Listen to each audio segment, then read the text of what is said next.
오늘 우리가 함께 묵상할 말씀은 욥기 11장 13절에서 16절까지의 말씀입니다.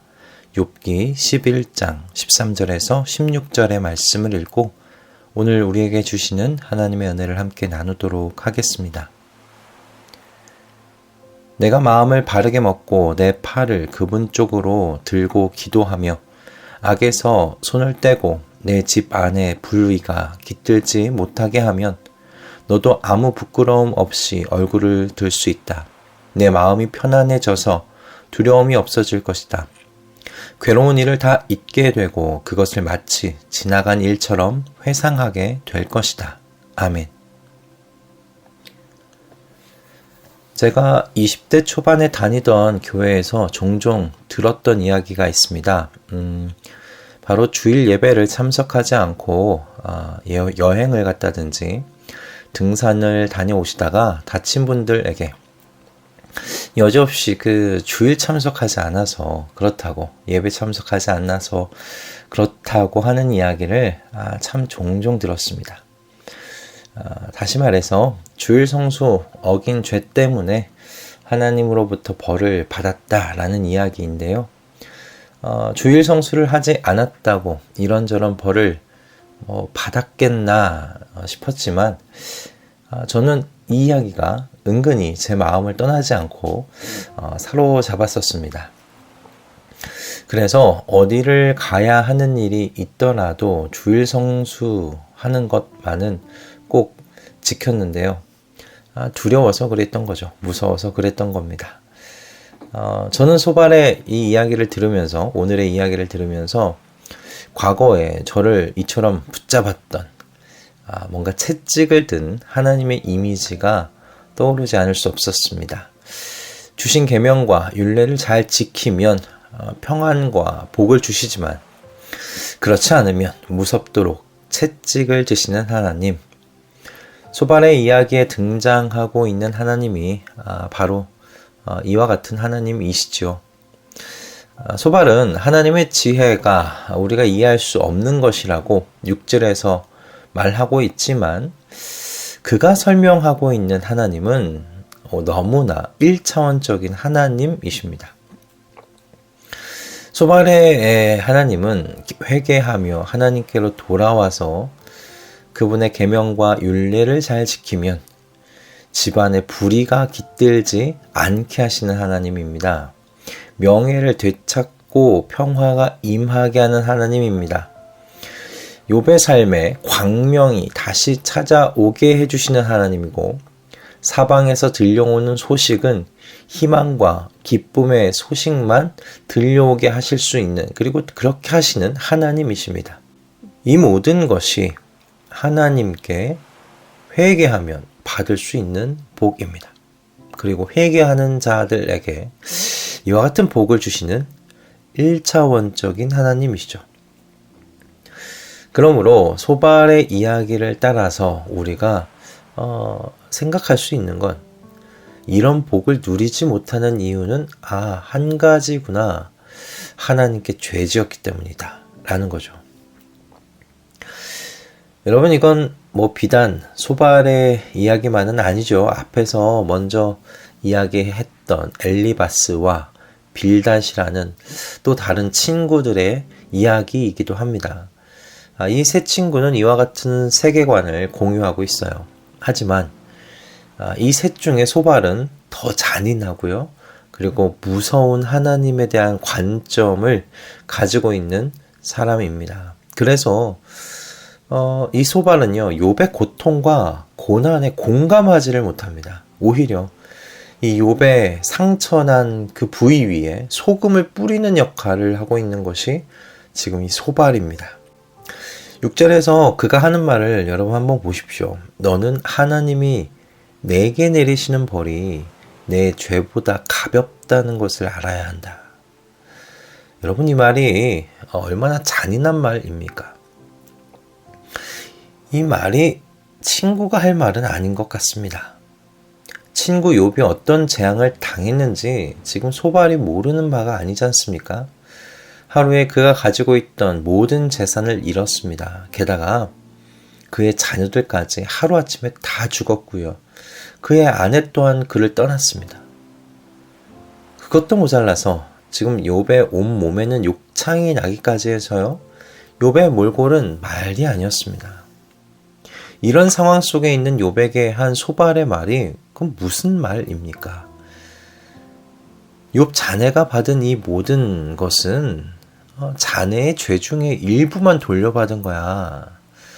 하나님께서 자네의 모든 죄를 전부 이렇게 갚으셨다면 지금 이 상황보다 더 비참했을 거야. 여러분, 이 말입니다.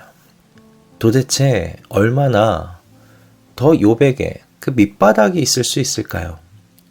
소발이라는 친구가 지금 지혜 있는 척하면서 말을 하고 있지만 이 말에선 소발 그의 어리석음과 잔인함이 드러날 뿐입니다. 우리는 이미 욥이 이런 일을 당할 정도의 죄 지은 것 없다는 거 잘 알고 있습니다. 그러니 한 사람에게 일어난 불행과 고통에 대해서 여러분 성도는요, 그것이 죄 때문이라고 단정짓는 태도를 가져서는 안 되겠죠. 우리는 이런 일을 허락하신 하나님의 뜻을 알 수 없다, 모른다 라고 말하는 것이 저는 지혜로운 태도라고 생각합니다. 욥의 세 친구가 저지르고 있는 이 어리석음을 따라 행하지 않는 우리가 되기를 소원해요. 그렇다면 여러분, 우리가 해야 할 일은 무엇입니까? 지난 주일에도 말씀드렸듯이 하나님께서 우리에게 알게 하신 우리의 것을 하면 되지 않겠나 싶습니다. 바로 이런 일을 당한 이웃을 사랑해 주는 것입니다. 진심으로 사랑하는 겁니다. 저는 저희 가족들이 교회 안에서 가면을 쓰지 않았으면 좋겠어요. 예를 들면 이런 겁니다. 주일 성수를 하지 않고 등산을 갔다가 돌아오는 길에 미끄러져서 발목 염좌를 당했다고 여러분 생각해 보십시다. 속으로 이렇게 다친 것이 주일 성수하지 않아서 하나님께 벌을 받아 그런 것이다. 그렇게 이미 속으로 정죄를 다 해놓고 어쩌다가 이렇게 다쳤어요. 위로하는 척 그렇게 하지 않았으면 좋겠다는 겁니다. 진심으로 위로해주고 진심으로 그 다친 것을 안타까워해주며 그에게 필요한 것을 제공해주는 그 사랑을 베푸는 저희 가족들 다 되었으면 좋겠다는 것이죠. 욥의 세 친구 이야기는 욥의 불행과 고통의 그 이유에서 떼어내놓고요. 하나하나를 자세히 들여다보면 틀린 말들은 아닙니다. 하나님께서는 악을 미워하시죠. 하나님께서는 악인이 그 가는 길에서 돌이키시는 것을 좋아하시죠. 그래서 하나님께서는 충분히 회개하고 돌아온 이들에게 기쁨과 평화와 소망과 희망을 넘치도록 부어주실 수 있는 하나님이십니다. 그러나 성도는 언제나 하나님의 전능하심과 무한하신 지혜를 인정하면서 그분의 모든 행하신 일들 앞에 겸손할 줄 알아야 합니다. 하나님의 마음을 내가 다 헤아리고 있는 듯이 말하고 행동하는 것을 삼가해야 한다는 거죠. 특별히 오늘 소발의 발언에서 우리는 이와 같은 일에 대한 교훈을 얻게 된 것 같다 생각이 듭니다. 그러니 우리 사랑하는 가족 여러분, 모든 일을 행하시는 하나님의 이 경륜 앞에서 늘 겸손함을 유지하시는 겁니다. 우리는 하나님의 기쁘신 뜻을 다 헤아릴 수 없습니다. 하늘보다 높고 수월보다 깊은 하나님의 뜻을 어찌 다 헤아릴 수 있겠습니까? 저희는 다만 저희에게 주신 것, 서로 사랑하라는 그 하나님의 뜻을 실천할 뿐이죠. 슬픔과 고통을 당한 이웃에게는 그 슬픔과 고통, 그 고난의 이유를 우리가 알려주는 것이 아니라 우리의 역할은 옆에서 함께 울어주며 사랑해주는 것이 저희의 할 일 이유 역할인 줄 믿습니다. 이 일을 행하여 가시는, 진심으로 행하여 가시는 저희 모든 식구들이 다 되시기를 주님의 이름으로 축복합니다. 할렐루야. 기도하겠습니다. 주님, 오늘 소발의 발언은 욥에게 너무나 잔인했고 무지했던 말이었습니다. 그러나 저희 또한 이 소발과 같이 잔인한 이웃, 교만한 이웃, 무지한 이웃이 얼마든지 될 수 있는 그런 사람들임을 고백합니다.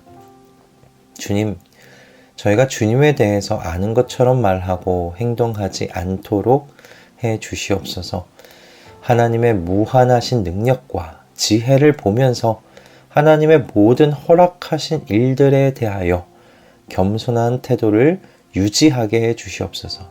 그리고 다만 저희에게 맡기신 일, 이웃을 사랑하는 이 일을 마음과 뜻과 힘을 다하여 실천하는 저희 되게 하여 주시옵소서.